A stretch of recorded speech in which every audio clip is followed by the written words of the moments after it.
What's up, everybody? Destin Legare here for IGN.com at SGC, and I'm checking out Rad Raygun. I'm here with Chris. Chris, you did a bunch of stuff on the game. Why don't you tell me a bit about the game? So the game really is it's a retro-style platformer, and it's really meant to be an homage to the retro era of gaming. And we originally wanted to make it kind of like a Nintendo-style graphics, but we kept boiling it down to more and more in-your-face retro. So we decided to go with the original color palette and resolution of the original Game Boy.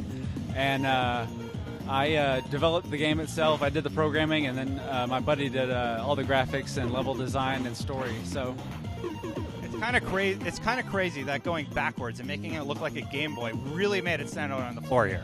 Yeah, exactly. And it's funny. We actually had to code some retro things into games that used to just be the way they were. Like, for example, if you leave the screen, the enemies come back, and we had to code that into the game.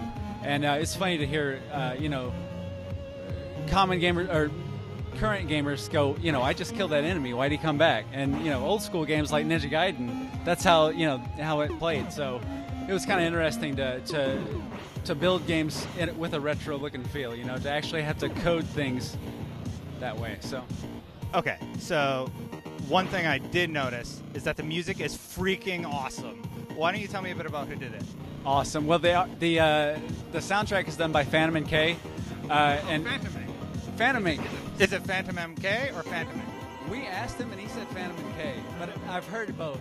But there he is, right there. There he is, yeah.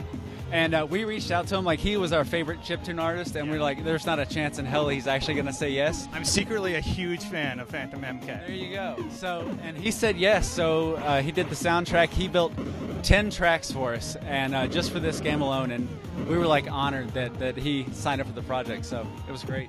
Cool. So who's the character you're playing as? You're playing as Rad Raygun himself, and the kind of prologue to the game shows how he came to be. The game itself also is a nod to Yokoi Gunpei, who invented the Game Boy.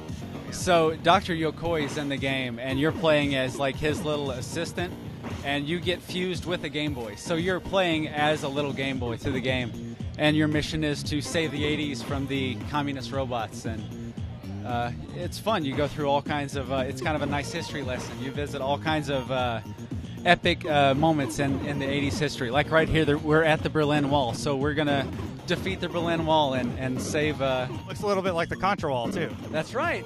It's also a nod to retro gaming as well, so it was fun to put stuff together, Well, this is fantastic. Like, I can't wait to play this when I get home. Where can I get it? It is on Xbox Live Indie Games, and we're also on Steam Greenlight trying to get the PC release done as well, so look for it there. Okay, well, thank you so much for showing me the game a little bit, Chris. Sure, thank you. And for more on Rad Raygun or indie games in general, you know where to keep it locked on IGN.